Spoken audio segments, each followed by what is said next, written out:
വഅദിന് വന്നപ്പോ ഏറ്റവും സങ്കടം എന്തെന്നറിയോ? എനിക്ക് വല്ലാത്ത സങ്കടം തോന്നിയടോ. വണ്ടിയിൽ വന്ന് പുറത്തേക്ക് ഇറങ്ങിയപ്പോ ജമാഅത്തിന്റെ പ്രസിഡന്റ് എന്നോട് പറഞ്ഞു, ഉസ്താദേ, ഒരു കുഞ്ഞിനെ കാണാൻ കൊണ്ടുവന്നിട്ടുണ്ട്, ഒരു പൊന്നുമോളെ കാണാൻ കൊണ്ടുവന്നിട്ടുണ്ട്. ഉസ്താദേ, ഒന്ന് ദുആ ചെയ്യണേ. എന്റെ പ്രിയപ്പെട്ടവരെ, ഒരു വാപ്പ തന്നെ കുഞ്ഞിനെ കയ്യിൽ പിടിച്ചു കൊണ്ടുവന്നിരിക്കുകയാണ്. ഉസ്താദേ, കണ്ണിലെ ക്യാൻസറാ, കണ്ണിന് ട്യൂമറാണെന്ന് പറയുകയാണ്. ആ മോൾ എന്നെ ഒന്ന് നോക്കി ചിരിച്ചടോ. അല്ലാഹുവേ, ഉപ്പാട തോളിൽ ഇങ്ങനെ ഇരിക്കുന്ന ആ കുഞ്ഞു മുഖത്ത് നോക്കിയിട്ട് ചിരിക്കുകയാണ്. അല്ലാഹുവേ, ഈ മജ്‌ലിസിന്റെ ബറക്കത്ത് കൊണ്ട്, നിന്റെ പരിശുദ്ധമായ ഖുർആനിന്റെ ബറക്കത്ത് കൊണ്ട്, ഈ ശഅബാൻ മാസത്തിന്റെ ബറക്കത്ത് കൊണ്ട്, വരാനിരിക്കുന്ന റമദാനിന്റെ ബറക്കത്ത് കൊണ്ട് ആ പൊന്നു കുഞ്ഞിനോട് കരുണ കാണിക്കണേ അല്ലാ, ശിഫ കൊടുക്കണേ അല്ലാ. എന്റെ പ്രിയപ്പെട്ടവരെ, മക്കളുടെ ജീവിതം കാണുമ്പോൾ വല്ലാതെ സങ്കടപ്പെടുന്ന ഒരുപാട് പേരുണ്ട്. ഇപ്പൊ ഈ സദസ്സിന്റെ അവസാന ദിവസം ഇന്ന് ദുആ ചെയ്യുമ്പോ ഈ സദസ്സിലിരിക്കുന്ന പല മാതാപിതാക്കളും അവരൊറ്റയ്ക്കുള്ള ദുആയാകട്ടെ, കൂട്ടമായിട്ടുള്ള പ്രാർത്ഥനയാകട്ടെ, എപ്പോഴത്തെ ദുആയിലും അല്ലാഹുവിനോട് കരഞ്ഞുകൊണ്ട് പറയാറുണ്ട്, പടച്ചവനെ എന്റെ മക്കളെ നീ നന്നാക്കി തരണേ അല്ലാ. എല്ലാവരും ദുആ ചെയ്യുമ്പോൾ അധികം പേരും അത് പറയാറുണ്ട്. എന്റെ പ്രിയപ്പെട്ടവരെ, എനിക്ക് ഓർമ്മ വരുന്നത്, ഞാൻ ഉംറയ്ക്ക് പോയപ്പോ അല്ലാഹുവിന്റെ പരിശുദ്ധമായ കഅബാലയത്തിന്റെ മുറ്റത്ത് ഉംറ തവാഫ് കഴിഞ്ഞിട്ട് മഖാമ് ഇബ്രാഹിമിന്റെ മുമ്പിൽ ഇരുന്ന് നിസ്കരിക്കുകയാ. ആ മഖാമ് ഇബ്രാഹിമിന്റെ മുമ്പിൽ എത്രത്തോളം എന്റെ പ്രിയപ്പെട്ടവരെ ദുആഇക്ക് ഇജാബത്തുള്ള സ്ഥലമാണ് മഖാമ് ഇബ്രാഹിം. ആ ഇബ്രാഹിമിന്റെ മുമ്പിൽ നിന്നുകൊണ്ട് നമസ്കരിച്ചിട്ട് ഞാൻ ഇങ്ങനെ ദുആ ചെയ്യുമ്പോ എന്റെ പ്രിയപ്പെട്ടവരെ, ഞാൻ ഇങ്ങനെ നോക്കുമ്പോൾ എന്റെ അടുത്ത് കിടന്നിട്ട് ഒരു പിതാവ് സുജൂദിൽ കിടന്നിട്ട് അല്ലാഹുവിനോട് ദുആ ചെയ്യുകയാ, പടച്ചവനെ എന്റെ മോന്റെ ദുസ്വഭാവങ്ങൾ നീ മാറ്റി തരണേ അല്ലാ. ഒരു പിതാവ് സുജൂദിൽ കിടന്നുകൊണ്ട് ദുആ ചെയ്യുകയാ.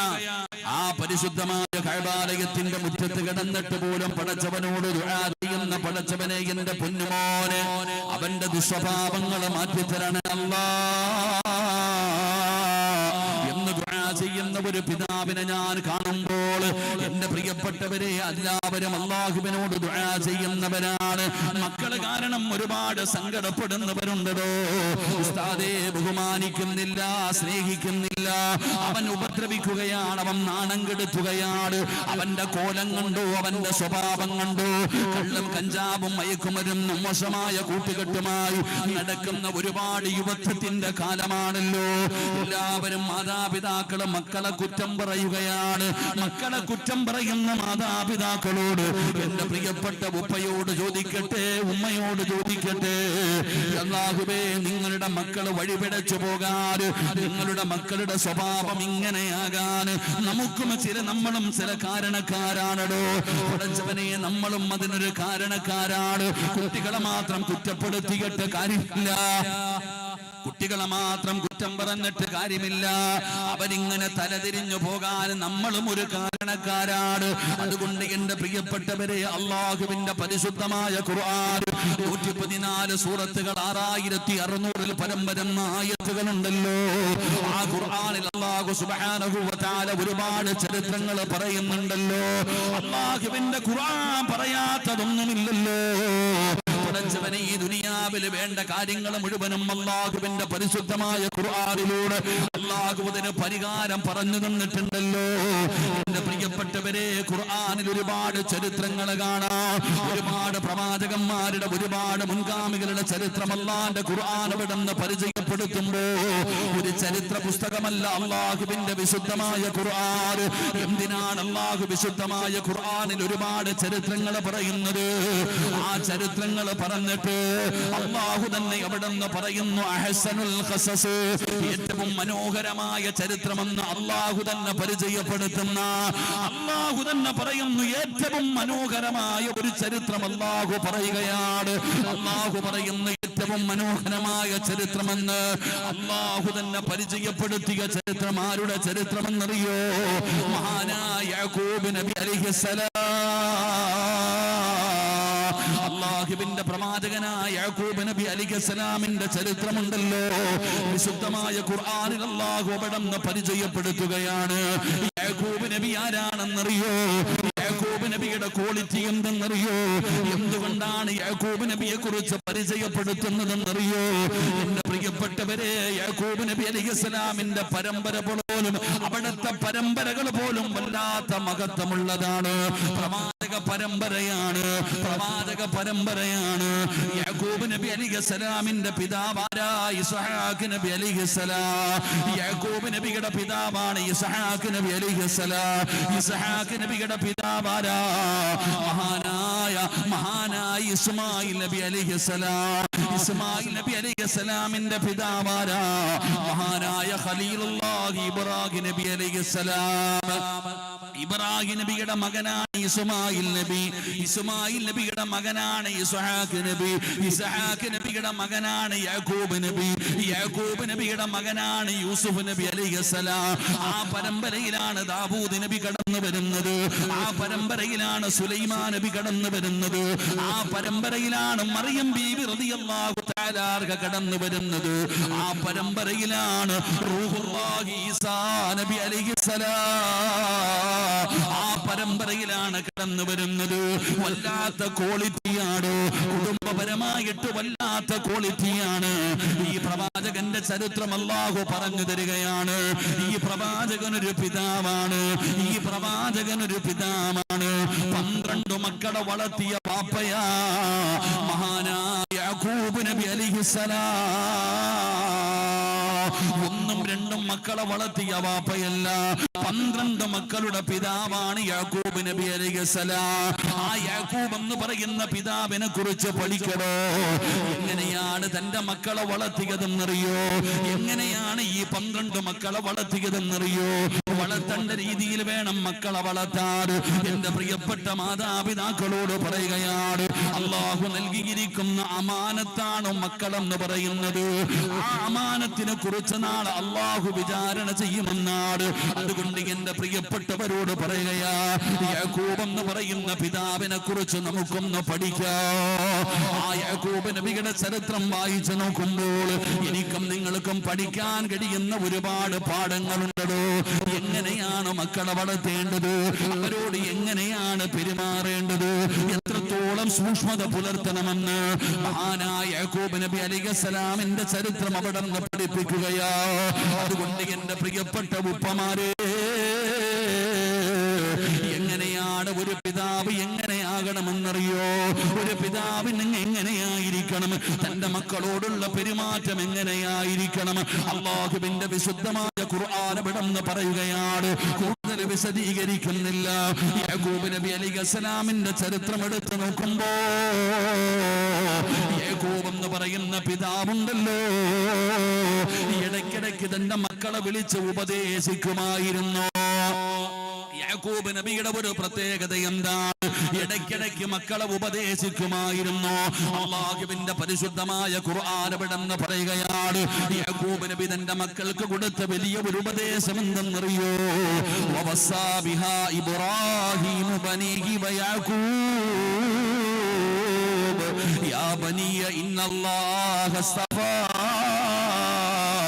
ലക്കുമുദ്ദീന ഫലാ തമൂതുന്ന ഇല്ലാ വഅൻതും മുസ്ലിമൂൻ. യാക്കൂബ് നബി അലൈഹിസ്സലാം തന്റെ മക്കൾക്ക് കൊടുത്ത ഒന്നാമത്തെ ഉപദേശം എന്തെന്നറിയോ? അവിടുന്ന് തന്റെ പ്രിയപ്പെട്ട മക്കളോട് പറയുന്ന, മക്കളെ, അല്ലാഹു തന്ന ആയുസുണ്ടല്ലോ, അത് ആസ്വദിക്കാനും അടിച്ചു പൊളിക്കാനും തോന്നിവാസം കാണിക്കാറ് നിനക്കൊക്കെ തോന്നുന്നത് പോലെ ജീവിക്കാനുള്ളതല്ല. അല്ലാഹു തന്ന ആയുസ് നിനക്കിഷ്ടമുള്ളത് പ്രവർത്തിക്കാനുള്ളതല്ല. അല്ലാഹുവിന്റെ പ്രവാചകനായ യാക്കൂബ് നബി തന്റെ 12 മക്കളോട് പറഞ്ഞു കൊടുക്കുകയാണ്, മക്കളെ, നിങ്ങൾക്കൊരു ദീനുണ്ടടാ. നിങ്ങൾക്ക് തോന്നുന്നത് പോലെ ജീവിക്കാൻ കഴിയില്ല. നിങ്ങൾക്ക് അല്ലാഹുവേ ഒരു മതമുണ്ട്, ഒരു ദീനുണ്ട്, ഒരു ആദർശമുണ്ട്. ആ ആദർശം അനുസരിച്ചിട്ട് വേണം നിങ്ങൾ ജീവിക്കാൻ. ആ ദീൻ മുറുകെ പിടിച്ചിട്ട് വേണം ജീവിക്കാൻ. നിങ്ങൾക്കൊരാദർശമുണ്ട്, നിങ്ങൾക്കൊരാശയമുണ്ട്. ആ ദീൻ പറയുന്ന പറയുന്ന രീതിയിൽ വേണം നിങ്ങൾ ജീവിക്കാൻ, അല്ലാതെ തോന്നുന്നത് പോലെ നിങ്ങൾക്ക് ജീവിക്കാൻ കഴിയില്ല. ആ പരിശുദ്ധമായ ദീനനുസരിച്ച് ജീവിച്ചാൽ, ആ പരിശുദ്ധമായ ദീനനുസരിച്ച് ജീവിച്ചാൽ മക്കളെ ഈ ലോകത്ത് നിന്ന് യാത്ര പറയുന്ന സമയം ഈമാനുള്ള മരണം അല്ലാഹു തരികയാണ്. മുസ്ലിമായിട്ട് വേണം മരിക്കേണ്ടത്, മുസ്ലിമായിട്ട് വേണം മരിക്കേണ്ടത്. ഈ ലോകത്ത് നിന്ന് വിട പറയുന്ന സമയത്ത് തൊണ്ടക്കുടിയുടെ ഭാഗത്തേക്ക് റൂഹ് കടന്നു വരുമ്പോ ലാ ഇലാഹ ഇല്ലല്ലാഹ് ഷഹാദത്ത് കലിമ പറഞ്ഞ് മുസ്ലിമായിട്ട് വേണം നിങ്ങൾ മരിക്കാൻ. നിങ്ങൾ മുസ്ലിമായിട്ടല്ലാതെ മരിക്കരുത്, നിങ്ങൾ മുസ്ലിമായിട്ടല്ലാതെ മരിക്കരുത്. യാക്കൂബ് നബി പഠിപ്പിച്ചു കൊടുക്കുകയാണ്, നിങ്ങൾ ദീനനുസരിച്ച് വേണം ജീവിക്കാൻ. അല്ലാഹുവിന്റെ പരിശുദ്ധമായ ദീനുണ്ടല്ലോ, അത് മുറുകെ പിടിക്കണമെന്ന് യാക്കൂബ് നബി അവിടെ നിന്ന് പഠിപ്പിക്കുകയാണ്. അവസാനം യാക്കൂബ് നബി അലൈഹിസ്സലാമിന്റെ മരണമെടുത്തപ്പോ ആ മരിക്കാൻ കിടക്കുന്ന യാക്കൂബ് നബി തന്റെ മക്കളെ വിളിക്കുകയാണ്. അം കുന്തും ശുഹദാ ഇദ് ഹദറ യാക്കൂബൽ മൗത് ഇദ് ഖാല ലിബനീഹി മാ തഅബുദൂന മിൻ ബഅദീ. യാക്കൂബ് നബി അലൈഹിസ്സലാം മരണത്തിന്റെ വേള കടന്നു വന്നപ്പോ തന്റെ മന്നാര മക്കളെ എല്ലാവരെയും പിടിച്ചെടുത്ത് നിർത്തുകയാണ്. എന്നിട്ട് അവിടെ നിന്ന് ചോദിച്ചു, മക്കള് വാപ്പ മരണപ്പെട്ട് കഴിഞ്ഞാൽ നിങ്ങൾ ആരെയാണ് ആരാധിക്കുന്നത്? വാപ്പ പഠിപ്പിച്ചു തന്നിട്ടുണ്ട്, ജീവിച്ചിരിക്കുന്ന കാലത്ത് പിതാവ് മുഴുവനും പറഞ്ഞു തന്നിട്ടുണ്ട്. എന്നിട്ടും പടച്ചവനെ ഒന്നുകൂടെ ഉറപ്പിക്കുകയാണ്, മക്കളെ വാപ്പ മരണപ്പെട്ട് കഴിഞ്ഞാൽ നിങ്ങൾ ആരെയാണ് ആരാധിക്കുന്നത്? മാ തഅബുദൂന മിൻ ബഅദീ. യാക്കൂബ് നബി അലൈഹിസ്സലാം അവിടെ നിന്ന് ചോദിക്കുമ്പോ മക്കള് പറഞ്ഞ മറുപടി എന്തെന്നറിയോ? വാപ്പാ ഞങ്ങൾ ആരെയാണ് ആരാധിക്കുന്നതെന്നറിയോ? ഖാലൂ നഅബുദു ഇലാഹക വ ഇലാഹ ആബായിക വ ഇബ്രാഹീമ വ ഇസ്മാഈല വ ഇസ്ഹാഖ ഇലാഹൻ വാഹിദാ. ഉപ്പാപ്പയായ ഇബ്രാഹിം നബി ആദരിച്ച, മഹാനായ ഇബ്രാഹിം നബി അലൈഹിസ്സലാം ആരാധിച്ച, മഹാനായ ഇസ്മായിൽ നബി അലൈഹിസ്സലാം ആരാധിച്ച, മഹാനായ ഇസ്ഹാഖ് നബി അലൈഹിസ്സലാം ആരാധിച്ച ആ പടച്ച റബ്ബിനെയാണ് ഞങ്ങളും ആരാധിക്കുന്നത്, ആ പടച്ച റബ്ബിനെയാണ് ഞങ്ങളും ആരാധിക്കുന്നത് എന്ന് പടച്ചവനെ പാരമ്പര്യമായി തലമുറകൾ കൈമാറി കൈമാറി വന്ന പരിശുദ്ധമായ ദീനുൽ ഇസ്ലാം ഉണ്ടല്ലോ, ആ ആദർശമാണ് ഞങ്ങളും പുറകെ പിടിക്കുന്നത് എന്ന് യാക്കൂബ് നബിയുടെ മക്കൾ പറയുമ്പോ യാക്കൂബ് എന്ന് പറയുന്ന പിതാവ് പറയുന്നു, അൽഹംദുലില്ലാഹ്. അവിടുന്ന് പടച്ചവനെ സ്തുതിക്കുകയാ, അവിടുന്ന് പടച്ചവനെ സ്തുതിക്കുകയാ. അതുകൊണ്ട് വേല കേൾക്കാമെന്ന് എന്റെ പ്രിയപ്പെട്ട ഉപ്പമാരോട് മക്കൾക്ക് പഠിപ്പിച്ചു കൊടുക്കേണ്ട ഒന്നാമത്തെ കാര്യം ദീനാണ്. ആദർശം പഠിപ്പിച്ചു കൊടുക്കണം, മക്കൾക്ക് ആദർശം പറഞ്ഞു കൊടുക്കണം. ഇന്നത്തെ യുവതലമുറ, ഇന്നത്തെ പരിശുദ്ധമായ ദീനിന്റെ ഉമ്മത്തിന്റെ അവസ്ഥ എന്താ? ഒരു വീടിന്റെ അകത്ത് പോലും ആദർശം പലതാണോ. വാപ്പയ്ക്കൊരാദർശമുണ്ട്, ഉമ്മയ്ക്കൊരാദർശമുണ്ട്, മക്കൾക്കൊരാദർശമുണ്ട്. ഒരു വീടിന്റെ അകത്ത് പോലും പടച്ചവനെ ഒത്തൊരുമയില്ലടോ. ഒരു വീടിന്റെ അകത്ത് പോലും ആദർശത്തിന്റെ വിഷയത്തിൽ ഒത്തൊരുമയില്ലടോ. അവിടെ ഒരു വിഷയം വരുമ്പോൾ തമ്മിൽ തല്ലാണ്. വാപ്പ പറയുന്നു തറാവീഹ് 8 മക്കള് പറയുന്നു അല്ല 20. പടച്ചവനെ ഒരു വീടിന്റെ അകത്ത് പോലും വല്ലാത്ത തർക്കമാണോ. ആദർശത്തിൽ ഉറച്ചൊരു തീരുമാനമില്ല. എന്റെ പ്രിയപ്പെട്ടവരോട് പറയുകയാണ്, ആദർശമെന്ന് പറയുന്നത് എന്താണെന്നറിയോ? ആദർശമെന്ന് പറയുന്നത് അമാനത്താ. ആദർശമെന്ന് പറയുന്നത് അമാനത്താ. അല്ലാഹുവിന്റെ പ്രവാചകൻ തന്റെ ഹജ്ജത്തുൽ വിദാഇന്റെ അവസാന പ്രഭാഷണത്തില് ലക്ഷോപലക്ഷം വരുന്ന സ്വഹാബത്തിനോട് ഉപദേശം കൊടുത്തിട്ട് വിധങ്ങൾ പറഞ്ഞ ഒരു വാചകമുണ്ട്, വല്ലുക അന്നീ വലവായ. പടച്ചവനെ നിങ്ങൾ കേട്ട ഈ അറിവുണ്ടല്ലോ, അത് മറ്റുള്ളവർക്ക് പകർന്നു കൊടുക്കണേ. പടച്ചവനെ എങ്ങനെ തലമുറകൾ കൈമാറി കൈമാറി നിനക്ക് പടച്ചവനെ നിന്റെ കയ്യിലേക്ക് പരിശുദ്ധമായ ദീനെന്ന് പറയുന്ന ഈ ആദർശം നിന്റെ കയ്യിലേക്ക് കൊണ്ടുവന്നു തന്നിരിക്കുകയാണ്. ഇതൊരമാനത്താണ്, ഇതൊരമാനത്താണ്. പടച്ചവനെ ഈ ആദർശം നിന്റെ മക്കൾക്ക് പകർന്നു കൊടുക്കണം, നിന്റെ തലമുറകൾക്ക് പകർന്നു കൊടുക്കണം, നിന്റെ ഭാര്യയ്ക്ക് പകർന്നു കൊടുക്കണം. ഈ ആദർശം നീ കുടുംബക്കാരോട് പറഞ്ഞു കൊടുക്കണം. പടച്ചവനെ ഇതൊരമാനത്താണ്. എന്നാ വരുമാനത്തെ ദുരുപയോഗം ചെയ്യുന്ന കാലമാണോ? അതുകൊണ്ട് എന്റെ പ്രിയപ്പെട്ടവരോട് പറയുകയാണ്, എല്ലാവർക്കും വേണ്ടത് ചെറുപ്പക്കാരെയാണ്. പ്രായമുള്ളവരെ ആർക്കും വേണ്ടടോ. ഇന്നെല്ലാവരെയും ചെറുപ്പക്കാർക്കാണ് വേണ്ടത്. അവരെ എങ്ങനെയും പഠിപ്പിക്കണമല്ലോ. അതുകൊണ്ട് എന്റെ പ്രിയപ്പെട്ട മുസ്ലിമേ, അല്ലാഹുവിന്റെ പ്രവാചകൻ സല്ലല്ലാഹു അലൈഹി വസല്ലമ തങ്ങൾ പറയുകയാ, എന്റെ ഉമ്മത്ത് 73 വിഭാഗമാകും. എന്റെ സമുദായം 73 വിഭാഗമാകും. അതിൽ 72 വിഭാഗവും നരകത്തിലാണെന്ന് അഷ്റഫുൽ ഖൽഖ് നബി മുഹമ്മദ് മുസ്തഫ സല്ലല്ലാഹു അലൈഹി വസല്ലമ തങ്ങൾ പറയുന്നു, എന്റെ സമുദായം 73 വിഭാഗമാകും.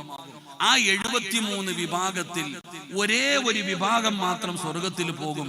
ബാക്കി 72 വിഭാഗവും നരകത്തിൽ പോകും. അള്ളാഹു നമ്മളെ കാത്തിരക്ഷിക്കുമാറാകട്ടെ. ഉറക്കെ പറഞ്ഞ അള്ളാഹു കാത്തിരക്ഷിക്കുമാറാകട്ടെ. നിങ്ങൾ ചിന്തിക്കേണ്ടത് അവിടെയാ. നമ്മൾ ഓരോരുത്തരും വളരെ ഗൗരവത്തോടു കൂടി കാണേണ്ട ഒരു കാര്യം, 73 വിഭാഗത്തിൽ 72 നരകത്തിൽ, ഒരു വിഭാഗം സ്വർഗത്തിൽ പോകും. അള്ളാഹു ഭാഗ്യം തരുമാറാകട്ടെ. ആ ഒരു വിഭാഗം ആരാ?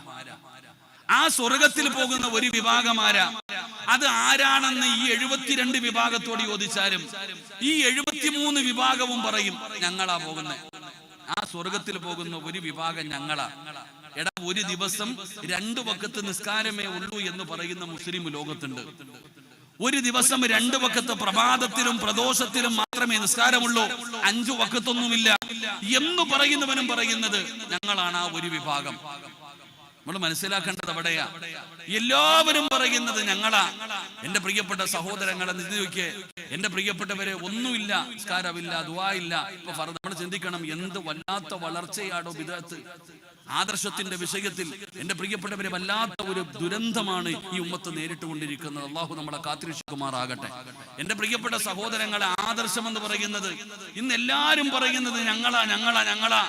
മരിച്ചു കഴിഞ്ഞാൽ കൊഴിച്ചിട്ട് കഴിഞ്ഞാൽ കഴിഞ്ഞു, പിന്നെ ഓനൊന്നുമില്ല എന്ന് പറയുന്നവനും, അള്ളാഹുവെ മൗലിദുമില്ല, റാത്തീബുമില്ല, കുത്തുബിയത്തുമില്ല, അതൊക്കെ അമ്പലത്തിൽ പോകുന്നതാ നല്ലത്, ആ പള്ളിയിൽ പോകണ്ടെന്ന് പറയുന്നവനും പറയുന്നത് ആ വിഭാഗം ഞങ്ങളാണെന്ന്. ഒരാൾ മദീനത്ത് പോകുമ്പോൾ ഒരാൾ പറഞ്ഞതാണ്, എന്റെ ഓർമ്മ വരുന്ന ഒരാൾ പറഞ്ഞു, ഞാൻ ഉംറയ്ക്ക് പോയി കഴിഞ്ഞാൽ മദീനത്ത് പോകാറില്ല, മദീനത്ത് പോയി കഴിഞ്ഞാൽ ജമാഅത്തായി നിസ്കരിക്കാൻ പറ്റൂല. അപ്പൊ ചോദിച്ചു എന്തേന്ന്. മദീനത്ത് പോയി കഴിഞ്ഞാൽ എനിക്ക് ജമാഅത്തായി നിസ്കരിക്കാൻ കഴിയില്ല, അത് എന്തുകൊണ്ടാണ് പോകാത്തത് എന്ന് ചോദിച്ചപ്പോ ആ മനുഷ്യൻ പറയുന്ന, അവിടുത്തെ പള്ളിയിലെ ഇമാമ് ഖബർ പൂജിക്കുന്നവനാ, അവന്റെ പുറകിൽ നിന്ന് നിസ്കരിക്കാൻ പറ്റൂല, അതുകൊണ്ട് ഞാൻ പോകാറില്ല എന്ന്. മഅദല്ലാഹ്, അള്ളാഹു നമ്മളെ കാത്തിരക്ഷിക്കുമാറാകട്ടെ. എന്റെ പ്രിയപ്പെട്ട സഹോദരങ്ങളെ, എല്ലാവർക്കും വേണ്ടത്, ചെറുപ്പക്കാരെ നമ്മൾ മനസ്സിലാക്കേണ്ടത് ആദർശം എന്ന് പറയുന്നത്, എന്റെ പ്രിയപ്പെട്ടവരെ, ഇന്ന് നമ്മൾ മനസ്സിലാക്കേണ്ട ഒരു കാര്യം, ഇത് പറയുമ്പോൾ നമ്മൾ ചോദിക്കാറുണ്ട്, ഉസ്താദെ ഞാൻ ഇവനെ ഒരുപാട് കഷ്ടപ്പെട്ട് വളർത്തിയതാ, ഇന്ന് മറന്നുപോയി. എന്റെ പ്രിയപ്പെട്ട സഹോദരങ്ങളെ, നല്ല കുടുംബത്തിൽ, സുന്നിയായ കുടുംബത്തിൽ ജനിച്ചവനാണ്.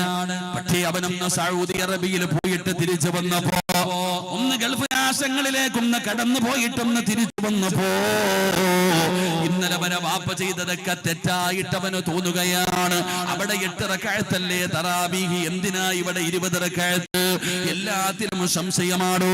അവൻ പറയുകയാണ്, പടച്ചവനെ, നിസ്കാരം കഴിഞ്ഞിട്ടുള്ള ദുആ ഇല്ല, സ്വലാത്തില്ല, പടച്ചവനെ അതാ മൗലിദില്ല, നബിദിനമില്ല, റാത്തീബില്ല, കുതുബിയത്തില്ല. പടച്ചവനെ ഓരോന്ന് പറഞ്ഞു തുടങ്ങുകയാണ്. മഹാന്മാര് മരിച്ചു കഴിഞ്ഞാൽ കരിഞ്ഞു, പിന്നെ അവരെ കൊണ്ട് കാര്യമൊന്നുമില്ല. പടച്ചവനെ അവൻ എല്ലാ കാര്യങ്ങൾക്കും എതിരാണ്. എന്തിനാ പടച്ചവനെ റജബ് 27 വന്നാൽ, മിഅ്റാജിന്റെ രാവ് വന്നാൽ, ബറാഅത്തിന്റെ രാവ് വന്നാൽ, ആ നോമ്പിന്റെ വിഷയത്തിൽ പോലും അവന് തർക്കമാടോ, സംശയമാടോ? പടച്ചവനെ, ഉമ്മ മരിച്ചു കഴിഞ്ഞ 3 ഇല്ല, 7 ഇല്ല, 40 ഇല്ല, ആണ്ടില്ല, പടച്ചവനെ തിരിഞ്ഞു പോലും നോക്കാറില്ല, അവരുടെ ചാരത്ത് വന്ന് ദുആ ചെയ്യാറില്ല. ഒരുപാട് സംശയങ്ങളാണോ? ഇതുപോലെ പടച്ചവനെ മക്കള് കാരണം സങ്കടപ്പെടുന്ന ഒരുപാട് മാതാപിതാക്കളുണ്ട്. ഉസ്താദേ, ഇവൻ മാത്രം എന്തേ ഇങ്ങനെയായി പോയത്? ഇവൻ മാത്രം എന്തേ ഇങ്ങനെയായി പോയത്? സങ്കടപ്പെടുന്ന ഉമ്മ, പ്രസവിച്ചു എന്ന് പറഞ്ഞു മക്കളാകൂല ഉമ്മ. എന്റെ വാപ്പയോട് പറയുകയാണ്, നിന്റെ രക്തത്തിൽ പിറന്നു എന്ന് പറഞ്ഞതിന്റെ പേരിൽ മാത്രം മക്കളാകണമെന്നില്ല. അങ്ങനെ ആകുമായിരുന്നെങ്കിൽ മഹാനായ ശൈഖുൽ അംബിയാ നൂഹ് നബി അലൈഹിസ്സലാം 50 വർഷക്കാലം പടച്ച റബ്ബിന്റെ ദീനിന് വേണ്ടി ദഅവത്ത് നടത്തിയ നൂഹ് നബി അലൈഹിസ്സലാമിന്റെ ചരിത്രം പഠിച്ചവരാണല്ലോ. തന്റെ പ്രിയപ്പെട്ട പൊന്നാര മകന് അല്ലാഹുവിനെ കൊണ്ട് വിശ്വാസമില്ലാത്തവനാണ്.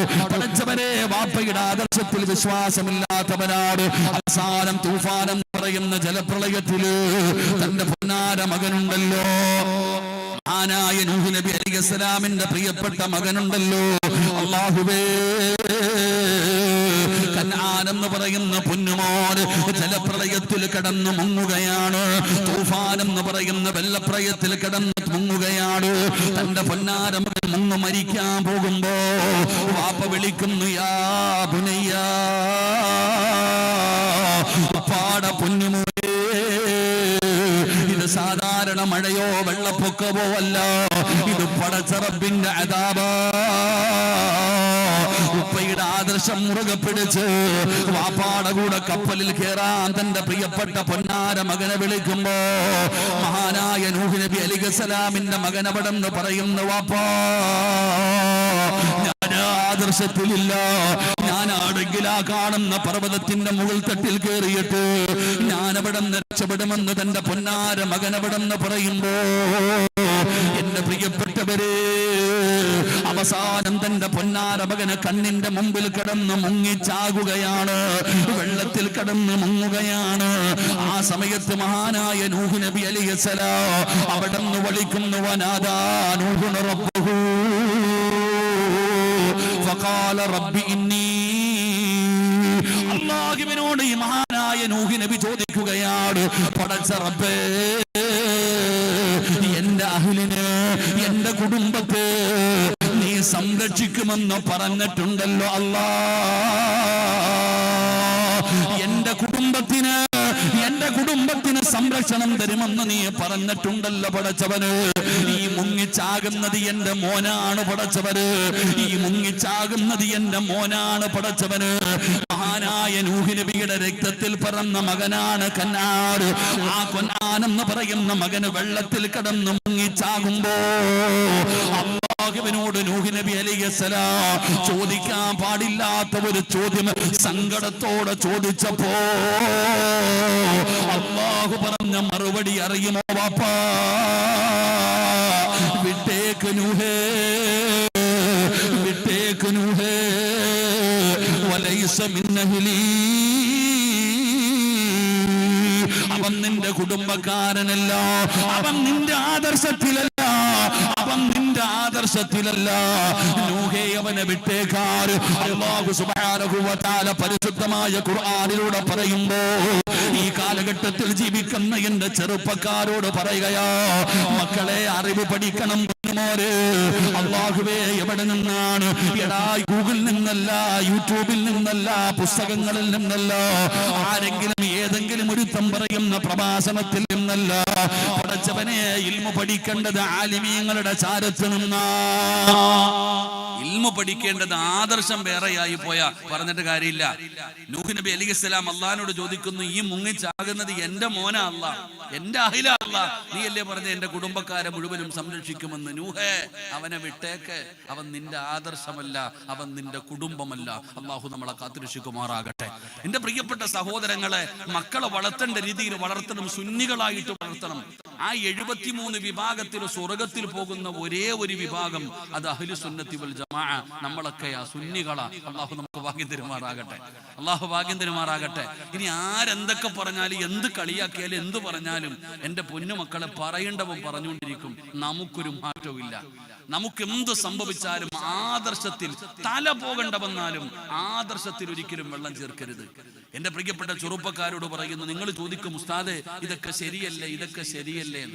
എടാ, എല്ലാത്തിനും ഇപ്പൊ പടച്ചവനെ മരിച്ചു കഴിഞ്ഞാൽ കഴിഞ്ഞു, പിന്നെ ഒന്നും കേൾക്കത്തില്ല എന്ന് ചോദിക്കുന്നുണ്ടല്ലോ. എടാ പൊന്നാരി ചങ്ങാതി, പിന്നെ എന്തിനാടാ പള്ളിക്കാട്ടി പോകുമ്പോ സലാം പറയുന്നേ? എന്റെ ചെറുപ്പക്കാരോട് ചോദിക്കുന്നത്, ഇപ്പോഴുള്ള എല്ലാ ചെറുപ്പക്കാർക്കും ഒരു ചോദ്യമാ, എടാ പിന്നെ എന്തിനാടാ പള്ളിക്കാട്ടി പോകുമ്പോ അസ്സലാമു അലൈക്കും യാ ദാറ ഖൗമുൽ മുഅ്മിനീൻ വ ഇന്നാ ഇൻഷാ അല്ലാഹു ബിക്കും ലാഹിഖൂൻ. സലാം പറയുന്നത് എന്തിനാ? അവിടെ ആരെങ്കിലും മടക്കാനുണ്ടെങ്കിലല്ലേ സലാം പറയുന്നത്? ആണോ? അല്ലേ? നിങ്ങൾ എന്തോ ഇങ്ങനെ ഇരിക്കണം? എടാ, സലാം പറഞ്ഞാൽ മടക്കാൻ ആരെങ്കിലും വേണോ? ഈ പള്ളിക്കാട്ടി പോയിട്ട് എന്തിനാ സലാം പറയുന്നത്? ഏറ്റവും നല്ല മനുഷ്യനാരാ? നിങ്ങൾ പറ, ആരാ? കേട്ടില്ല, ഉറക്കം പറ. ഉസ്താദന്മാര് പറ. ഒരു പറയാനുള്ള അസൂയുണ്ടോ?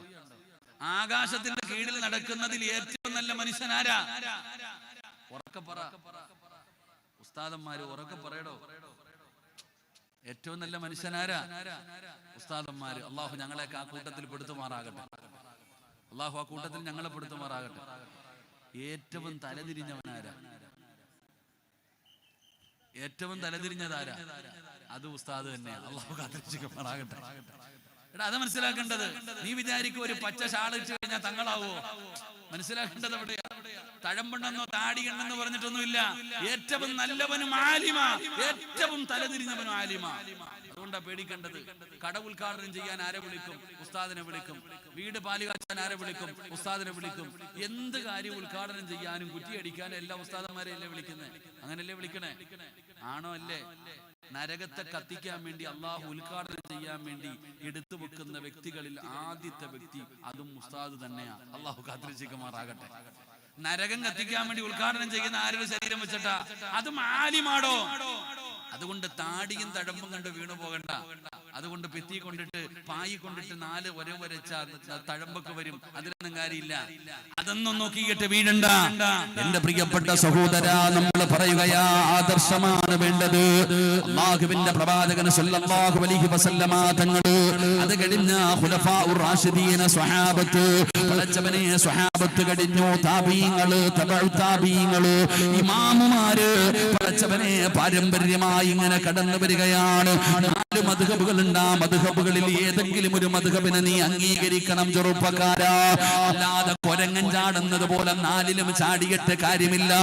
എവിടെയെങ്കിലും ഒന്ന് ഉറച്ചു നിൽക്കണ ചെറുപ്പക്കാരാ. നിന്നെ ഉപദേശിക്കാൻ വരുന്നവനോട് നീ ചോദിക്കണം. ചിലരൊക്കെ നിന്നെ പഴപ്പിക്കാൻ വരുമല്ലോ. ആ പഴപ്പിക്കാൻ വരുന്നവനോട് ഒരേ ഒരു ചോദ്യം ചോദിച്ചാ മതി. നിന്നെ ഉപദേശിക്കാൻ വരുന്നവനോട് നീ ആദ്യം ചോദിക്കണം, നീ ഹനഫിയാണോ, നീ ഷാഫിയാണോ, നീ ഹംബലിയാണോ, നീ മാലിക്കിയാണോ? ഇതിലെ ഏതെങ്കിലും ഒരെണ്ണമാണെന്ന് നീ സമ്മതിക്ക്. പിന്നെ നീ എന്നെ ഉപദേശിക്ക്. അല്ലാഹു ഈമാൻ തരുമാറാകട്ടെ. അല്ലാഹു ഈമാൻ തരുമാറാകട്ടെ. ഈ 4 മദ്ഹബ് അംഗീകരിക്കണമല്ലോ. ഈ 4 മദ്ഹബിൽ നീ ഏത് മദ്ഹബിനെയാണ് ആദ്യം നീ അംഗീകരിക്കുന്നത്? ഏത് മദ്ഹബാ ആദ്യം ചോദിച്ചാൽ മതി. 8 ആണോ 10 ആണോ പിന്നെ നമുക്ക് നോക്കാം. കേൾക്കുവോ കേൾക്കില്ലേ നമുക്ക് പിന്നെ നോക്കാം. ഓതണ്ടേ അത് പിന്നെ നമുക്ക് നോക്കാം. നീ ഈ 4 മദ്ഹബിൽ ഏത് മദ്ഹബിനെയാണ് നീ ആദ്യം അംഗീകരിക്കുന്നത്? ഇത് ചോദിച്ചാൽ മതി. ഇത് ചോദിച്ചു കഴിഞ്ഞാൽ പിന്നെ അവൻ മിണ്ടൂല്ല. അള്ളാഹു നമ്മളെ കാത്തിരക്ഷിക്കുമാറാകട്ടെ. എന്തിനാ നമ്മൾ ചിന്തിക്കേണ്ടത്? ഞാൻ പറഞ്ഞു വരുന്നത്, നമ്മൾ ആരെയും കുറ്റപ്പെടുത്താനോ പരിഹസിക്കുവാനോ ഒന്നും വേണ്ടടോ. നമ്മുടെ സമയം എന്ന് പറയുന്നത് വിലപ്പെട്ടതാ. അള്ളാഹു നമ്മുടെ സമയം, അള്ളാഹു നമ്മുടെ അവസാന സമയം നന്നാക്കി തരുമാറാകട്ടെ. നിങ്ങൾ ചോദിക്കും, ഞാൻ പറയുന്നത് ഒരിക്കലും ഇങ്ങനെയൊക്കെ പറയുന്നവരോട് സംസാരിക്കാൻ പോലും നമ്മൾ തയ്യാറാകരുത്. അവരവരെ വഴിക്ക് വിട്ടേക്കട. ലക്കും ദീനക്കും വലിയത്. അവർക്ക് അവരവരുടെ മതം വിട്ടേരെ. നീ എന്തിനാ അങ്ങോട്ടും ഇങ്ങോട്ടും ചതയാൻ പോകുന്നേ? മൈക്ക് കിട്ടിയിട്ട് പ്രസംഗിക്കുന്ന എന്തിനാ? നമ്മൾ ആരുടെ കാര്യം നോക്കണം? നമ്മൾ നമ്മുടെ കാര്യം നോക്ക്. എല്ലാരും ഇങ്ങനെ നമ്മൾ നമ്മുടെ വിഷയങ്ങൾ നോക്കി നിൽക്കുക. നമുക്ക് മറ്റുള്ളവന്റെ അടുക്ക സംസാരിക്കാൻ സമയമില്ല. എന്തിനാ വെറുതെ സംസാരിച്ച് സമയം കളയുന്നേ? അള്ളാഹു നമുക്ക് പഠിക്കാൻ ഭാഗ്യം തരുമാറാകട്ടെ. ഒരു കഥ പറഞ്ഞു തരട്ടെ. ആദർശത്തിന്റെ വിഷയമായതുകൊണ്ടാണോ? ഒരു കഥ പറഞ്ഞു തരട്ടെ. എന്താ കഥയെന്നറിയോ? കഴുതയും കടുവയും തമ്മിൽ ഒരു വിഷയത്തിൽ വല്ലാത്ത തർക്കം. കഴുതയും കടുവയും തമ്മിൽ വല്ലാത്ത ഒരു തർക്കം. എന്താ തർക്കം? എന്താ? ഈ പുല്ലിന്റെ നിറം എന്താ? എടോ, പുല്ലിന്റെ നിറം എന്താ? നിങ്ങൾ എന്താ ഇങ്ങനെ ഇരിക്കണേ? സ്വർണത്തിന്റെ വില എന്താന്നല്ല ചോദിച്ചേ. പുല്ലിന്റെ നിറം എന്താ? പച്ച. കഴുത പറയുന്നു പച്ചയല്ല, മഞ്ഞയാണ്. കടുവ പറഞ്ഞു, എടാ പുല്ലിന്റെ നിറം പച്ചയാ. കഴുത പറയുന്നു പുല്ലിന്റെ നിറം പച്ചയല്ല, മഞ്ഞയാണെന്ന്. ഈ കഴുതയോട് എത്ര പറഞ്ഞിട്ട് ഇവൻ കേൾക്കണില്ലടോ. ഈ കഴുതയോട് ബഹുമാനായ സയ്യിദ് ശിഹാബുദ്ദീൻ തങ്ങൾ, അല്ലാഹു സുബ്ഹാനഹു വ തആല ആഫിയത്തുള്ള ദീർഘായുസ്സ് കൊടുക്കുമാറാകട്ടെ. അൽഹംദുലില്ലാഹ്. ഇരിക്കട്ടെ. അൽഹംദുലില്ലാഹ്. അഹ്ലു ബൈത്തിനെയൊക്കെ നമ്മൾ ബഹുമാനിക്കണം, ആദരിക്കണം. അല്ലാഹു ബഹുമാനിക്കാൻ ഭാഗ്യം തരുമാറാകട്ടെ. സോഷ്യൽ മീഡിയയിൽ കയറിയിട്ട് വായി തോന്നുന്നതൊക്കെ എഴുതി വിടുന്ന മക്കളൊക്കെ സൂക്ഷിക്കണം കേട്ടാ. ഇൻഷാ അല്ലാഹ്. അൽഹംദുലില്ലാഹ്.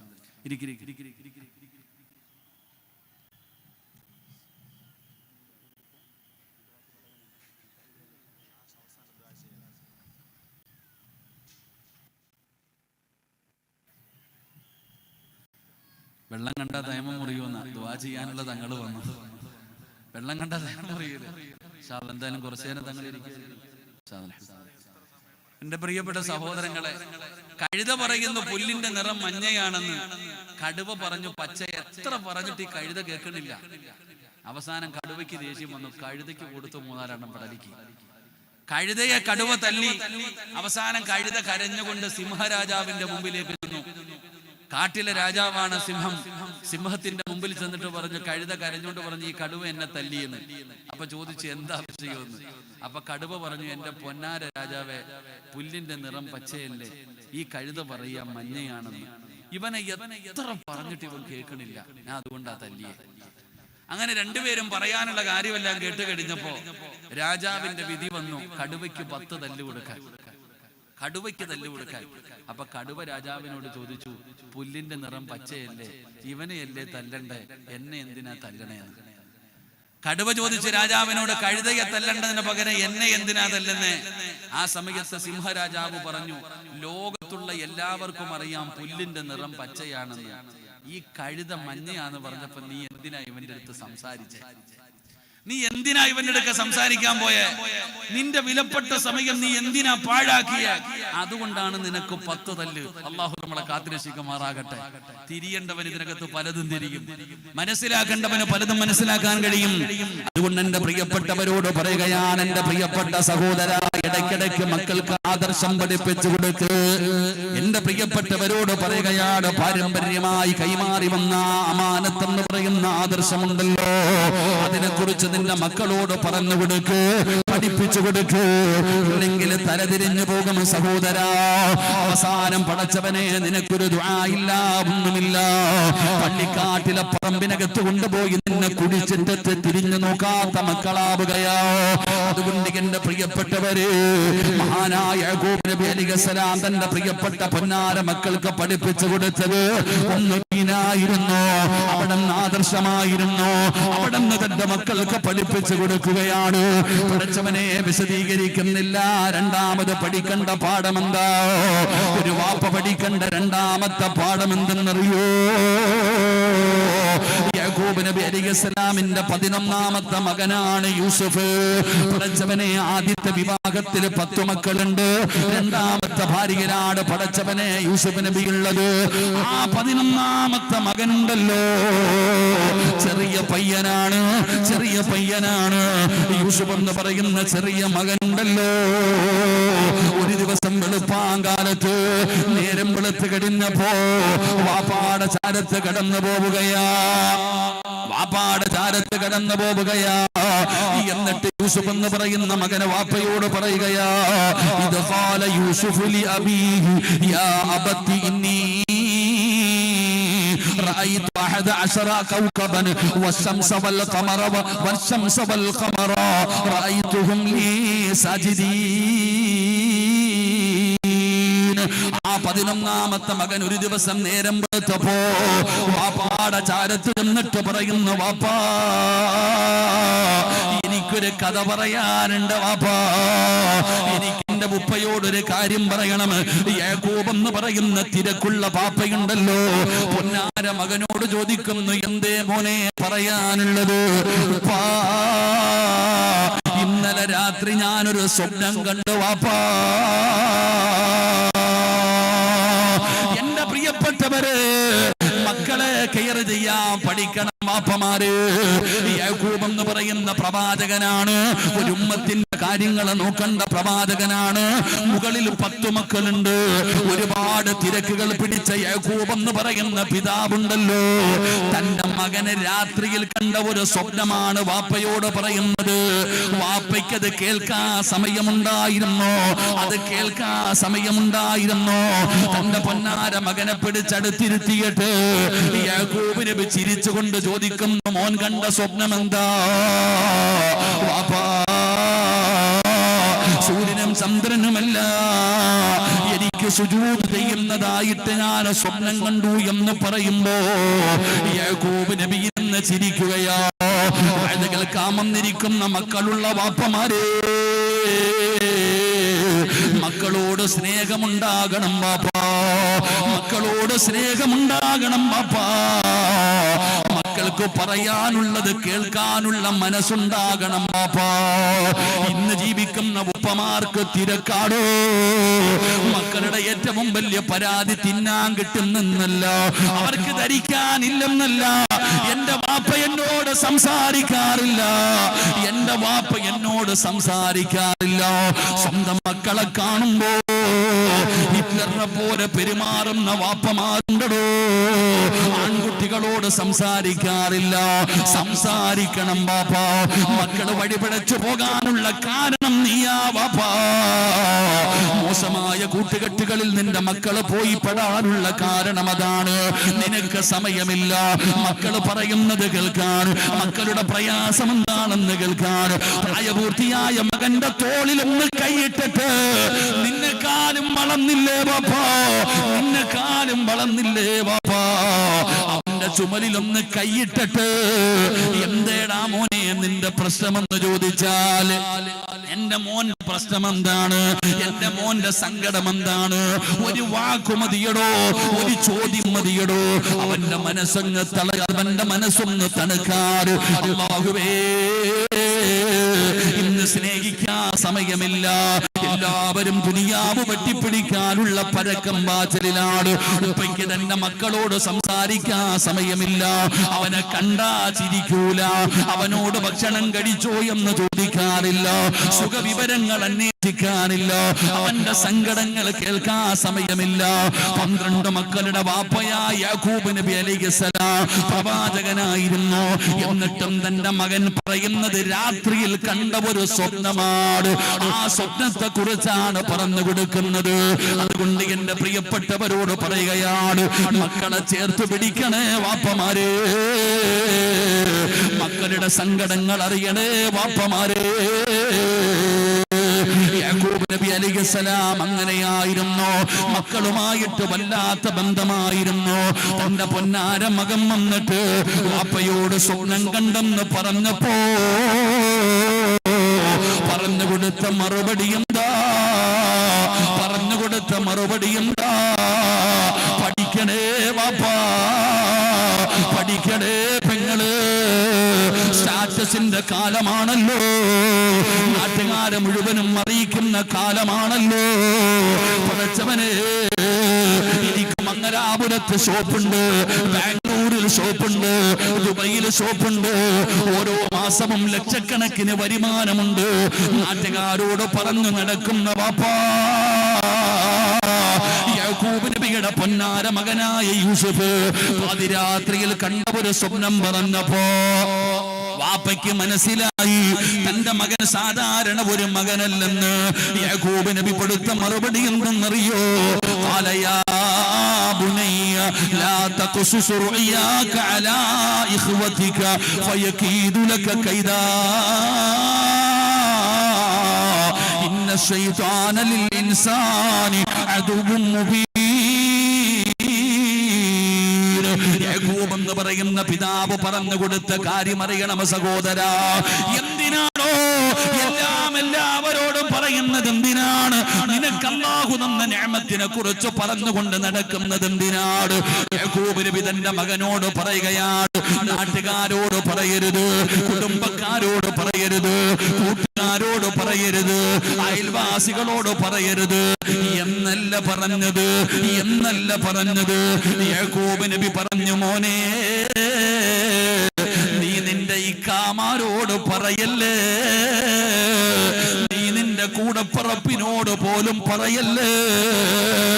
പഠിച്ചവനെ യാക്കൂബ് നബി പറഞ്ഞു കൊടുത്ത കാര്യമാണ്. കൂടപ്പറപ്പിനോട് പോലും പറയാൻ പാടില്ല, നീ നിന്റെ കൂടപ്പറപ്പിനോട് പോലും പറയാൻ പാടില്ല.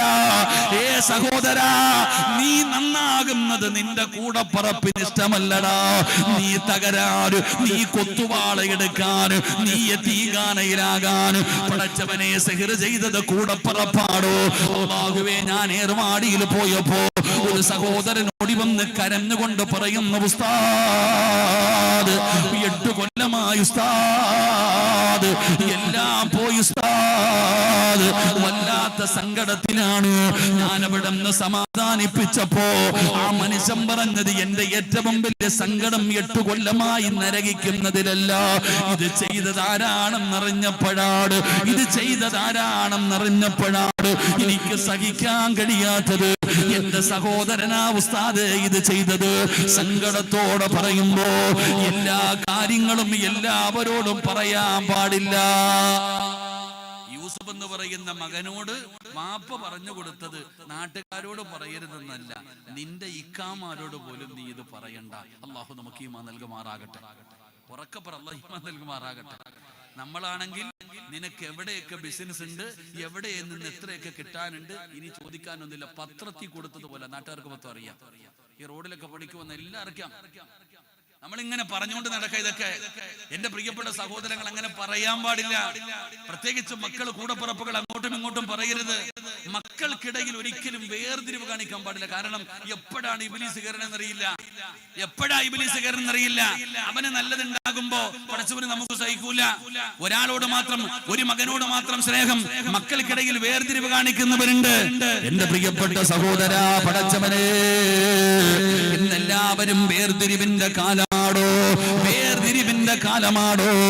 ഒരാളോട് വല്ലാത്ത സ്നേഹമാണ്, മക്കൾക്കിടയിൽ വേർതിരിവ് കാണിക്കുന്നവരുണ്ട്. അവനോട് മാത്രം സ്നേഹമാണ്. ഏറ്റവും കൂടുതൽ മാതാപിതാക്കൾക്ക് സ്നേഹം ഇളയ മകനോടാ. ഏറ്റവും കൂടുതൽ വീട്ടില് സ്നേഹത്തിന്റെ വിഷയത്തിൽ പോലും വേർതിരിവ ഏറ്റവും ചെറിയ മകനോടായിരിക്കും എല്ലാവർക്കും ഏറ്റവും കൂടുതൽ ഇഷ്ടം. അള്ളാഹു നമുക്ക് ഈമാൻ തരുമാറാകട്ടെ. എന്റെ വീട്ടിൽ എന്റെ ഉമ്മായിക്ക് ഏറ്റവും കൂടുതൽ ഇഷ്ടം എന്നെയാണ്. കാരണം ഞാൻ ഏറ്റവും ചെറിയ ആളായതുകൊണ്ട്. ഇവിടെ എന്ന് സത്യത്തിൽ സ്നേഹിക്കേണ്ടത് ഇളയ ആളെയല്ല, ഏറ്റവും ഒന്നാമത്തെ മകനെയാണ്, ഏറ്റവും മൂത്ത മകനെ. പക്ഷെ എന്തുകൊണ്ടാണെന്നറിയില്ല, മാതാപിതാക്കൾക്ക് അവരോടൊരു സ്നേഹക്കുറവാ, വളർന്നുകൊണ്ടതാണെന്നറിയില്ല. എടോ, മനസ്സിലാക്കേണ്ടത് എന്താ? ഏറ്റവും കൂടുതൽ സത്യത്തിൽ സ്നേഹിക്കേണ്ടത് ഒന്നാമത്തെ കുട്ടിയാണ്. കാരണം നിങ്ങൾ ചിന്തിച്ച്, നിങ്ങൾ കല്യാണം കഴിഞ്ഞു, മക്കളില്ല, ദുആ ചെയ്തിട്ട് ആദ്യമായിട്ട് കിട്ടിയ കൺമണി ഒന്ന് ആലോചിച്ച് നോക്കി. ആദ്യമായിട്ട് അല്ലാഹു തന്ന പൊന്നുമോൻ അല്ലെങ്കിൽ പൊന്നുമോൾ, നമ്മൾ ഇത്തിരി അമിത സ്നേഹം കൊടുത്ത് അവരെ വളർത്തി. ആദ്യമായിട്ട് കിട്ടിയതായതുകൊണ്ട് അതിനോട് വല്ലാത്ത സ്നേഹമാണ്. ആ അമിത സ്നേഹം കൊടുത്ത് വളർത്തിയിട്ട് രണ്ടാമതൊന്ന് വന്നപ്പോ അത് കുറഞ്ഞു പോകുമ്പോ ആ മക്കൾക്ക് ഉണ്ടാകുന്ന ഒരു സങ്കടം ഉണ്ടല്ലോ, അത് നിങ്ങൾക്കറിയാഞ്ഞിട്ടാ. മക്കളെ എത്രത്തോളം അത് അവരുടെ സ്വാധീനിക്കുന്നു എന്ന് മനസ്സിലാക്കണം.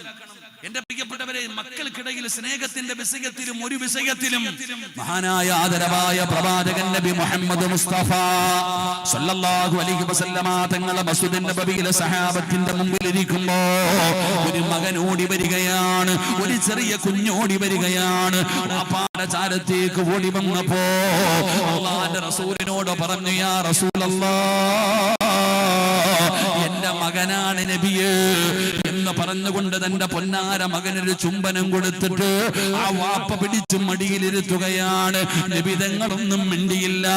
ആ കുഞ്ഞു കുറച്ച് കഴിഞ്ഞപ്പോ അതേ മനുഷ്യന്റെ മകൾ ഓടി വരികയാണ്, ഒരു പെൺകുട്ടി ഓടി വരികയാണ്. ആ പൊന്നുപോള് വാപ്പയുടെ ചാരത്ത് വന്നപ്പോ അവിടെ പറഞ്ഞു, യാ റസൂലല്ലാഹ്, എന്റെ മോളാണ് നബിയേ എന്ന് പറഞ്ഞുകൊണ്ട് തന്റെ പൊന്നാര മകൾക്ക് ഒരു ചുംബനം കൊടുത്തു. ആ കുഞ്ഞിനെ പിടിച്ച് താഴെ ഇരുത്തുകയാണ്. അല്ലാഹുവിന്റെ റസൂൽ ആ കാഴ്ച കണ്ടപ്പോ അവിടെ പറഞ്ഞു, നീ നീതി കാണിച്ചില്ല. യാ റസൂലല്ലാഹ്, എന്താ നീതിയാ നബിയേ, എന്താണ് ഞാൻ ചെയ്ത തെറ്റെന്ന് ചോദിച്ചപ്പോ അല്ലാഹുവിന്റെ പ്രവാചകൻ പറഞ്ഞ മറുപടി എന്തെന്നറിയോ? നിന്റെ മോനെ മടിയിലിരുത്തി, നിന്റെ മോളെ താഴെ ഇരുത്തി. ഇത് നീതിയല്ലെന്ന് മഹാനായ നബി മുഹമ്മദ് മുസ്തഫ സല്ലല്ലാഹു അലൈഹി വസല്ലമ തങ്ങൾ പറഞ്ഞു കൊടുക്കുമ്പോ പടച്ചവനെ ചിന്തിക്കേണ്ടത് അവിടെയാണ്. മക്കൾക്കിടയിൽ ഒരിക്കലും വേർതിരിവ് കാണിക്കരുത്. അത് വല്ലാത്ത വൈരാഗ്യം ഉണ്ടാക്കുമടോ, വലിയ നാശങ്ങളിലേക്ക് എത്തിക്കുമടോ. വാപ്പമാരേ, ഒരാളോട് മാത്രം വല്ലാത്ത സ്നേഹമാണ്. കുടുംബ സ്വത്ത് വിഹിതം വെക്കുമ്പോ അവനിത്തിരി ജാഗ കൂടുതൽ കൊടുക്കുകയാണ്. അവൻ പാവപ്പെട്ടവനല്ലേ എന്ന് പറഞ്ഞുകൊണ്ട് ഒരാൾക്ക് മാത്രം കൂടുതൽ കൊടുക്കുന്ന മാതാപിതാക്കള് മഹാനായ നബിയുനാ റസൂലുള്ളാഹി സ്വല്ലല്ലാഹു അലൈഹി വസല്ലമ തങ്ങളുടെ മുമ്പിൽ നുഅ്മാൻ ഇബ്നു ബസീർ എന്ന് പറയുന്ന സ്വഹാബി കടന്നു വരികയാണ്. ബശീർ എന്ന് പറയുന്ന സ്വഹാബി കടന്നു വന്നു. യാ റസൂലല്ലാഹ്, അല്ലാഹുവിന്റെ നബിയേ, അല്ലാഹുവിന്റെ നബിയേ, നുഅ്മാൻ എന്ന് പറയുന്ന എന്റെ പൊന്നുമകനുണ്ടല്ലോ, അവൻ ഇൽമു പഠിക്കുന്നവനാ, നുഅ്മാൻ മുതഅല്ലിമാ, എപ്പോഴും ഇൽമു പഠിക്കാൻ വേണ്ടി സമയം ചെലവഴിക്കുന്ന ചെറുപ്പക്കാരനാണ് നുഅ്മാൻ. യാ റസൂലല്ലാഹ്, അവൻ ഇൽമു പഠിക്കുന്ന മകനല്ലേ നബിയേ, അതുകൊണ്ട് എന്റെ ജാഗ ഞാൻ അവന് കൊടുക്കാൻ ആഗ്രഹിക്കുന്നു നബിയേ, അവൻ എഴുതി കൊടുക്കാൻ ഞാൻ ആഗ്രഹിക്കുന്നു നബിയേ. അല്ലാഹുവിന്റെ പ്രവാചകനോട് ബശീർ എന്ന് പറയുന്ന പിതാവ് പറഞ്ഞപ്പോ അല്ലാഹുവിന്റെ റസൂലിന്റെ മറുപടി എന്തെന്നറിയോ? ഏ ബശീറേ, പ്രായമാകുമ്പോ മാത്രം മതിയോ ബശീറേ? നീ മരിക്കുമ്പോ മയ്യത്ത് കുളിപ്പിക്കാറ്, നിന്റെ മയ്യത്ത് ചുമക്കാറ് മാത്രം വന്നാ മതിയോ ബശീറേ? അത് ശരിയല്ലെന്ന് മഹാനായ നബി മുഹമ്മദ് മുസ്തഫ സല്ലല്ലാഹു അലൈഹി വസല്ലമ തങ്ങൾ പഠിപ്പിക്കുമ്പോ വാപ്പാ, ഇന്നത്തെ ഉപ്പമാരുടെയും ഉമ്മമാരുടെയും ഒരു സ്വഭാവം എന്തെന്നറിയോ? ദൈവന്മാര് തമ്മിൽ കിടന്ന് തമ്മിലടിക്കുകയാണ്. ഒരു ഉമ്മാടെ വയറ്റിൽ കിടന്ന മക്കള് പരസ്പരം തമ്മിൽ തല്ലുകയാണ്. എന്തേ അതിന്റെ കാരണമെന്നറിയോ? മക്കൾക്ക് പരസ്പരം വൈരാഗ്യമുണ്ടാകാനുള്ള കാരണമെന്തെന്നറിയോ? ഉമ്മ മകനോട് പറയുകയാ, അവനെ കണ്ടു പഠിക്കടാ. വാപ്പ പറയുകയാണ്, ജ്യേഷ്ഠനോട് പറയുന്നു അനുജനെ കണ്ടു പഠിക്കാറ്, അനുജനോട് പറയുന്നു ഇക്കാനെ കണ്ടു പഠിക്കണോ. അവൻ നല്ലതുപോലെ പഠിച്ചു, നല്ല ജോലിയായി, നല്ല സാലറിയായി, നീ ഇങ്ങനെ മന്ദബുദ്ധിയെ പോലെ നടക്കുകയാ. എപ്പോ നോക്കിയാലും വാപ്പ പറയുന്നത് അവനെ കണ്ടു പഠിക്ക്, അവളെ കണ്ടു പഠിക്ക്, അയൽവാസിയുടെ മകളെ കണ്ടു പഠിക്ക്. ഇതാണോ കൊലപാതകം വരെ എത്തിക്കുന്നത്? ഇതാണോ വലിയ വലിയ പ്രശ്നങ്ങളിലേക്ക് എത്തിക്കുന്നത്? ഒരിക്കലും മക്കൾക്കിടയിൽ ഒരിക്കലും നിങ്ങൾ പരസ്പരം അങ്ങനെ പറയാൻ പാടില്ല. പടച്ചവനെ നൂഹ് നബിയായ യാക്കൂബ് നബി അലൈഹിസ്സലാം പടച്ചവനെ അതുകൊണ്ടാണ് പറഞ്ഞത്, നീ അവരോട് പോയിട്ട് ഇത് പറയണ്ട, നീ അവരോട് പോയിട്ട് ഇത് പറയണ്ട. കാരണം പടച്ചവനെ അവർക്ക് നിന്നോട് ദേഷ്യമുണ്ടാകാൻ അത് കാരണമാവുകയാ. ഇത്രയും സൂക്ഷ്മതയോടുകൂടിയാണ് യാക്കൂബ് നബി മക്കളെ വളർത്തിയത്. പക്ഷേ യൂസുഫിനോട് വല്ലാത്ത സ്നേഹമായിരുന്നു, യൂസുഫിനോട് വല്ലാത്ത സ്നേഹമായിരുന്നു. ഇത് കണ്ടപ്പോ എല്ലാ മക്കളും കൂടെ ഒരുമിച്ച് കൂടുകയാണ്. ഒരാളല്ലടോ, 11 ഒരുമിച്ച് കൂടിയടോ. പടച്ചവരെ ഒരുപാട് പീഡനങ്ങൾ സഹിക്കേണ്ടി വന്നു. യാക്കൂബ് നബിയുടെ 10 മക്കളും ഒരുമിച്ച് കൂടുകയാണ്. എന്നിട്ട് പറഞ്ഞു, എങ്ങനെയെങ്കിലും ഇവനൊറ്റ ഒരുത്തൻ കാരണമാണ് വാപ്പ നമ്മളെ സ്നേഹിക്കാത്തത്, ഇവനെ ഇനി വെച്ചിട്ട് കാര്യമില്ല, എങ്ങനെയെങ്കിലും ഇവനെ ഇവിടെ നിന്ന് അകറ്റണം. പടച്ചവനെ എല്ലാവരും ഒറ്റക്കെട്ടായി തീരുമാനമെടുക്കുകയാണ്. വാപ്പയുടെ അടുക്കൽ വന്നിട്ട് അനുജനെ കളിക്കാൻ വിളിച്ചു കൊണ്ടുപോകാൻ ചോദിക്കുകയാണ്. ആദ്യമൊക്കെ സമ്മതിച്ചില്ല. മക്കള് പറഞ്ഞു, വാപ്പാ ഞങ്ങളുടെ അനുജനല്ലേ, നോക്കിക്കൊള്ളാമപ്പാ എന്ന് പറഞ്ഞുകൊണ്ട് വിളിച്ചു കൊണ്ടുപോവുകയാണ്. ചരിത്രം പഠിച്ചവരാണല്ലോ. മഹാനായ യൂസുഫ് നബി അലൈഹിസ്സലാമിനെ വിളിച്ചു കൊണ്ടുപോയി പൊട്ടക്കിണറ്റിലേക്ക് വലിച്ചെറിയുകയാണ്. അവര് കൊല്ലാൻ തയ്യാറായടോ, അവര് കൊല്ലാൻ തയ്യാറായടോ. വാപ്പയുടെ സ്നേഹം കിട്ടാതെ വന്നപ്പോ, വാപ്പാടെ പരിഗണന കിട്ടാതെ വന്നപ്പോ അവരെല്ലാവരും കൂടെ പിറപ്പിനെ കൊല്ലാൻ തയ്യാറായി. ഇതാണ് പറയുന്നത്, വേർതിരിവ് കാണിക്കരുത്. സംസാരമാണെങ്കിലും നോട്ടമാണെങ്കിലും പ്രവർത്തനമാണെങ്കിലും മക്കൾക്കിടയിൽ നിങ്ങൾ വേർതിരിവ് കാണിക്കാൻ പാടില്ല. മക്കൾ വല്ലാതെ ചിന്തിക്കുന്നവരാണ്. അവര് കൊണ്ടുപോയി യൂസുഫ് എന്ന് പറയുന്ന കൂടപ്പറപ്പിനെ കിണറ്റിൽ വലിച്ചെറിഞ്ഞടോ. അവസാനം പാറക്കല്ലെടുത്ത് തലയിലിട്ട് കൊല്ലാറ് അതിലേക്ക് വലിച്ചെറിയാൻ പോയപ്പോ അനക്കമെല്ലാം മരിച്ചു കാണുമെന്നുള്ള ധാരണ കാരണം പടച്ചവനെ കല്ലിട്ടില്ല എന്ന് ചരിത്രം പറയുകയാണ്. പഠിക്കേണ്ട 3ാമത്തെ പാഠമെന്താ? ഒരുപാട് തന്ത്രങ്ങൾ മെനയുകയാണ്, കഥകൾ മെനയുകയാണ്. എന്നിട്ട് പടച്ചവരെ ആടിന്റെ രക്തം താളികം അതാ കുഞ്ഞിന്റെ ഉടുപ്പിൽ തേക്കുകയാണ്. ഇതുമായിട്ട് അവര് കടന്നു വരികയാണ്. എപ്പോഴാണ് കടന്നു വന്നതെന്നറിയോ? വജാഉ അബാഹും ഇശാഅൻ അല്ലാഹുവിന്റെ വിശുദ്ധമായ ഖുർആൻ പറയുകയോ, ഇവര് വരുന്നത് പാതിരാത്രിയിലോ. അവര് രാത്രിയിലാണ് വീട്ടിലേക്ക് കയറി വന്നത്.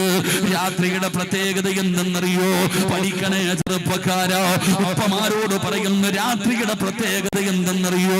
രാത്രിക്കൊരു പ്രത്യേകതയുണ്ടല്ലോ, രാത്രിക്കൊരു പ്രത്യേകതയുണ്ടല്ലോ. രാത്രിയുടെ പ്രത്യേകത എന്താ?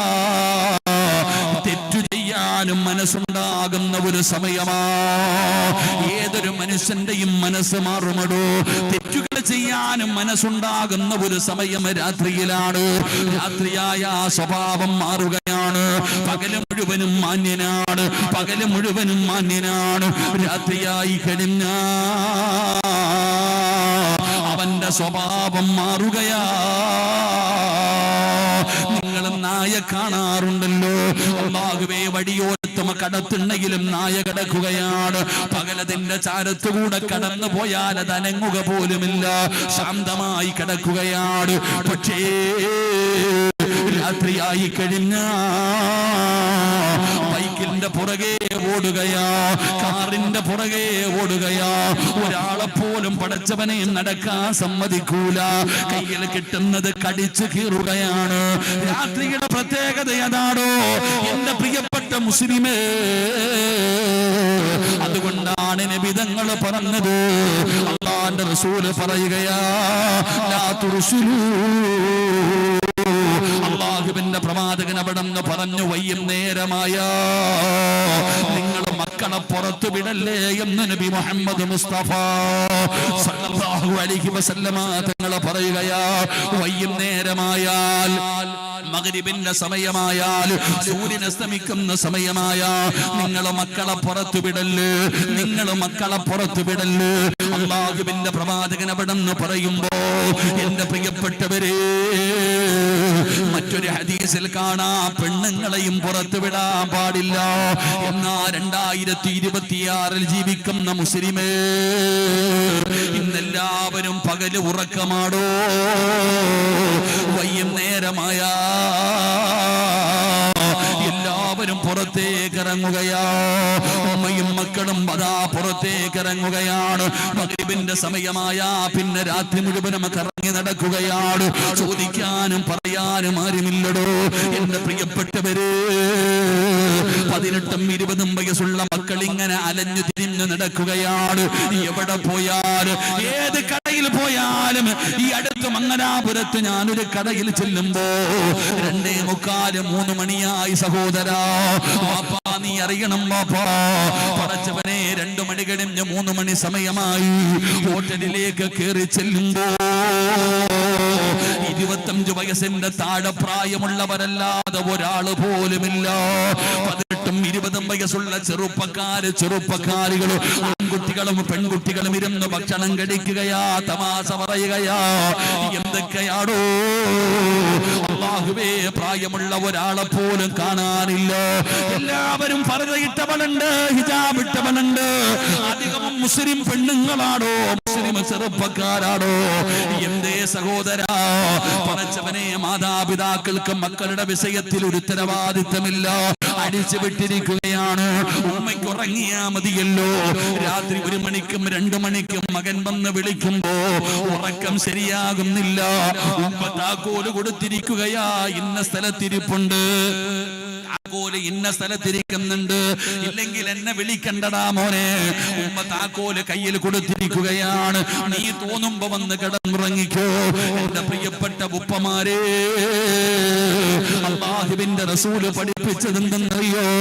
നേരത്തെ ഭക്ഷണം കഴിക്കട്, നേരത്തെ ഉറങ്ങണേ എന്ന് നബി മുഹമ്മദ് മുസ്തഫ സല്ലല്ലാഹു അലൈഹി വസല്ലമ തങ്ങൾ പഠിപ്പിക്കുമ്പോ ഈ പ്രായമുള്ളവര് ചിന്തിച്ചു നോക്കണോ. അല്ലാഹുവേ, 10 മണിയായ വീടിനകത്ത് കയറിയില്ലെങ്കിൽ വല്ലാത്ത പ്രശ്നമാ. ഒന്ന് പുറത്തിറങ്ങുന്നത് റമദാൻ മാസമാകുമ്പോഴോ, അല്ലെങ്കിൽ നബിദിനമോ വഅദോ കടന്നു വരുമ്പോഴാണ് ഒന്ന് പുറത്തിറങ്ങി രാത്രി നടക്കാൻ സമയം കിട്ടുന്നത്. പേടിയായിരുന്നടോ, പേടിയായിരുന്നടോ. അല്ലാഹുവേ ഇന്നങ്ങനെയല്ല, സ്വാതന്ത്ര്യം കൊടുത്തിരിക്കുകയാണ്, ആവശ്യത്തിന് പണമുണ്ടല്ലോ, മക്കളും ചെറുപ്പക്കാരും ഇങ്ങനെ നടക്കുകയാണ്, മോശമായ കൂട്ടുകെട്ടുകളിൽ പോയി പെടുകയാണ്, ജാബും മയക്കുമരുന്നിന്റെയും അടിമകളാവുകയാണ്. അതുകൊണ്ട് എന്റെ പ്രിയപ്പെട്ടവരോട് പറയുകയാ, അല്ലാഹുവിന്റെ റസൂൽ എവിടെന്ന് പറയുകയാ, നിങ്ങൾ വൈകുന്നേരമായ കുട്ടികളെ പുറത്തു വിടല്ലേ എന്ന് നബിയുനാ റസൂലുള്ളാഹി സല്ലല്ലാഹു അലൈഹി വസല്ലമ തങ്ങളെ പഠിപ്പിക്കുമ്പോ എന്റെ മാതാപിതാക്കളോട് പറയുകയാണ്, പേടിക്കണം വാപ്പാ, പെൺകുട്ടികളെ വളർത്തുന്നതിനേക്കാളും ഇന്ന് ഭയം ആൺകുട്ടികളുടെ കാര്യത്തിലാണോ? അല്ലാഹുവേ പേടിയാണോ? എന്നൊന്നും പറയാൻ പറ്റൂല, സ്വന്തം മക്കളെ ഒന്നും പറയാൻ പറ്റാത്ത കാലമാ, സ്വന്തം മകളുടെ കട്ടിലിനടിയിൽ നിന്ന് കാമുകനെ പിടിക്കുന്ന കാലമാണോ?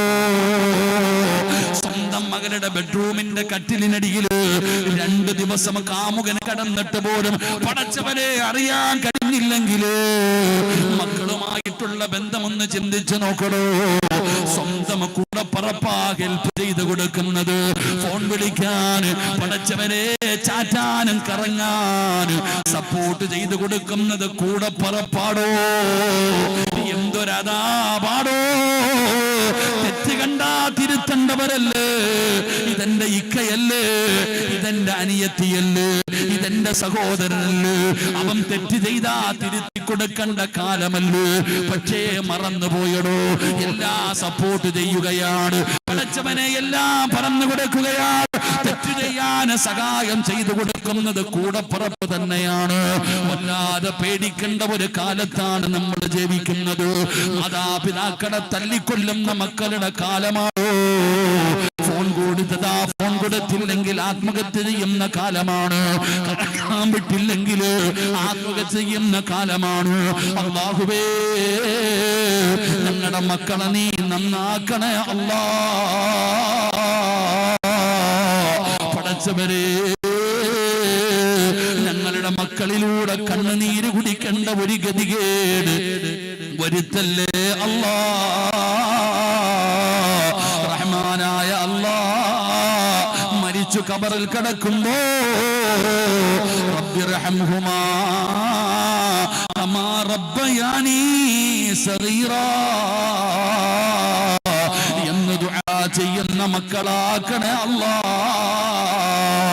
സംഘാടകർ ബക്കറ്റുമായി നിങ്ങളുടെ മുമ്പിലേക്ക് കടന്നു വരികയാണ്. എന്തിനാണെന്നറിയുമല്ലോ? ഖബർസ്ഥാനിന് സ്ഥലം വാങ്ങാനാ സഹോദരാ. മയ്യത്ത് ഖബറടക്കുന്നതിന് വേണ്ടിയാണ്. പള്ളിയുടെ പണികളൊക്കെ നടന്നുകൊണ്ടിരിക്കുകയാണ്. സംഘാടകർ ബക്കറ്റുമായി നിങ്ങളുടെ മുമ്പിലേക്ക് കടന്നു വരുന്നു. ലാഭം നിങ്ങൾക്കാണോ? ഒരാളുടെയും 5 നയാ പൈസ അള്ളാൻ ആവശ്യമില്ലടോ. അള്ളാടെ കയ്യിൽ ആവശ്യത്തിന് പണമുണ്ടോ? അതുകൊണ്ട് എന്റെ പ്രിയപ്പെട്ടവരോട് പറയുകയാണ്, അള്ളാഹു തന്നതിൽ നിന്നൊരൽപ്പം കൊടുക്കാൻ നിങ്ങൾ തയ്യാറാകൂ. എന്താണ് പ്രതിഫലമെന്നറിയോ? ദുരന്തങ്ങളെ തട്ടിമാറ്റുകയാണ്, മാറാ രോഗങ്ങളെ കരിച്ചു കളയുകയാണ്.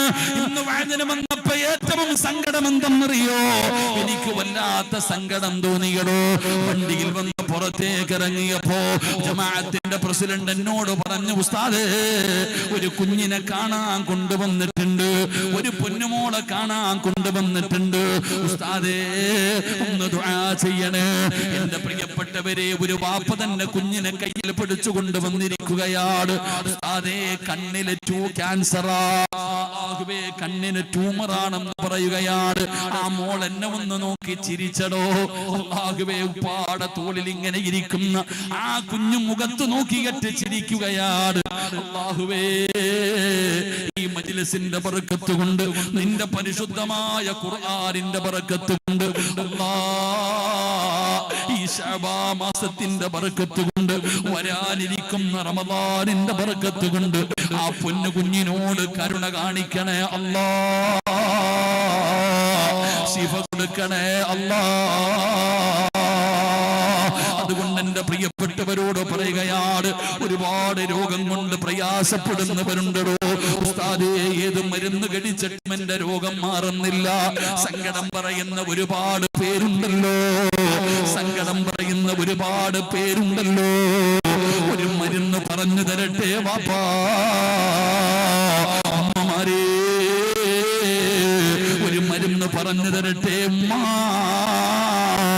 അല്ലാഹുവിന്റെ റസൂല് പറയുകയാ, നബി പറയുകയാ, അല്ലാഹുവിന് ചില അടിമകളുണ്ട്, ആ അടിമകൾക്ക് രോഗം വന്നാ